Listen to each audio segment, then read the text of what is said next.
दोस्तों आज हम बात करेंगे कि एक एनआरआई जो कि नॉन रेजिडेंशियल ऑफ इंडिया है, जो कि विदेश में रहते हैं, वे बिना लड़े अपना केस कैसे जीते।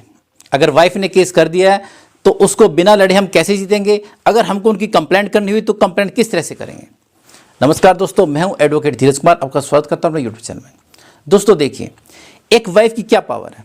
वाइफ की पावर है लॉ, कानून जो हमारे देश में बना हुआ है, जैसे कि 498 आईपीसी, जिसमें कि वाइफ कंप्लेंट कर सकती है दहेज के लिए कि मेरे हस्बैंड ने मुझसे दहेज की डिमांड की, मुझे परेशान किया। इसी तरह से डोमेस्टिक वायलेंस एक्ट, जिसमें वाइफ कंप्लेंट कर सकती है हस्बैंड के खिलाफ कि घरेलू हिंसा हुई। इसी तरह से सेक्शन 125, जिसमें मेंटेनेंस के लिए वो जा सकती है। ये कानूनी तो उसकी पावर है। अगर वाइफ अपनी पावर का यूज़ कर सकती है तो एक एनआरआई को भी अपनी पावर का यूज़ करना चाहिए। और उसकी पावर सिर्फ दो चीज़ें हैं, एक पैसा जो वह कमाता है जिससे कि सिस्टम को खरीद सकता है, और दूसरी चीज़ है कि वो खुद उसकी पहुंच से बहुत ज़्यादा दूर बैठा हुआ है। और यही चीज़ हमको आज समझनी है।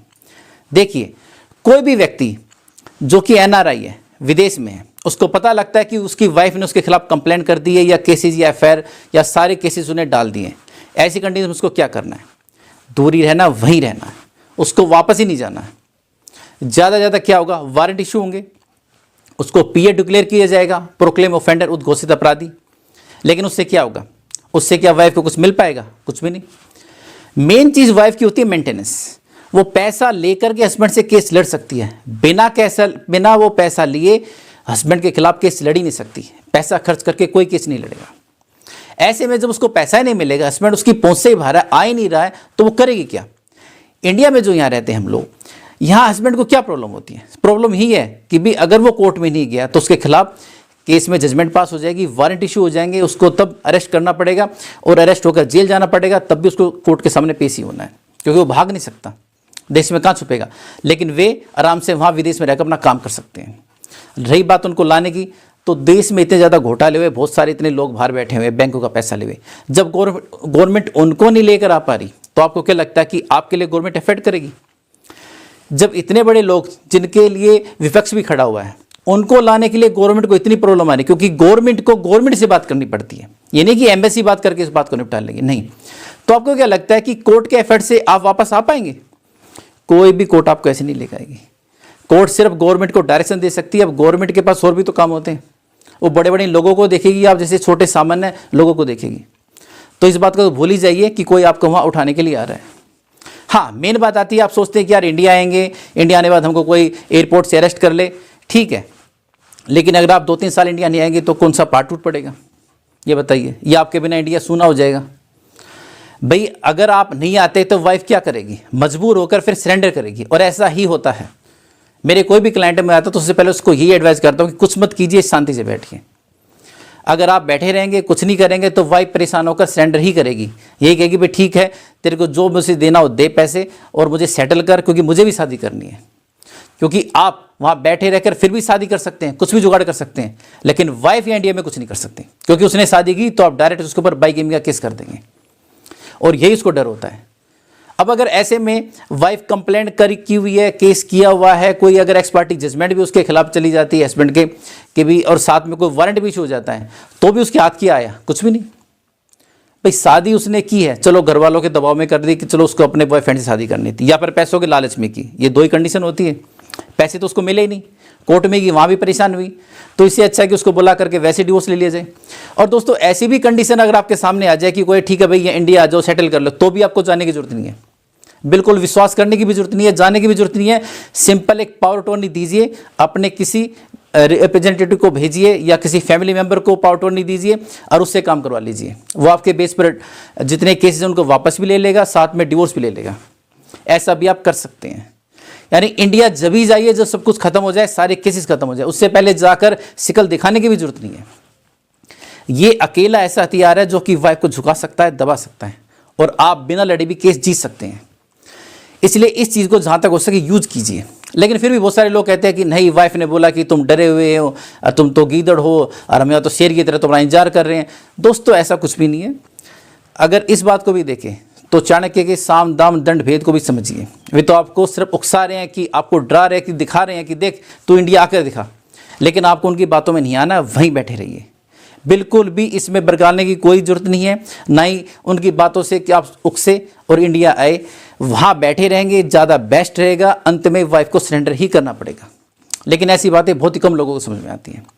अब चलो बात करते हैं कि ऐसी आपकी कोई मजबूरी होगी, आप सोच रहे हैं कि मेरी फैमिली मेम्बर, उनके ऊपर केस किया। फैमिली मेम्बर का आपका कुछ नहीं बिगड़ना है, कुछ भी नहीं होना। अब बात करते हैं पेरेंट्स की। अगर अब पेरेंट्स की बात करें तो आपके पेरेंट्स का भी कुछ नहीं बिगाड़ा जा सकता। देखिए, मेन है मेंटेनेंस पेरेंट्स से तो मिलना है नहीं।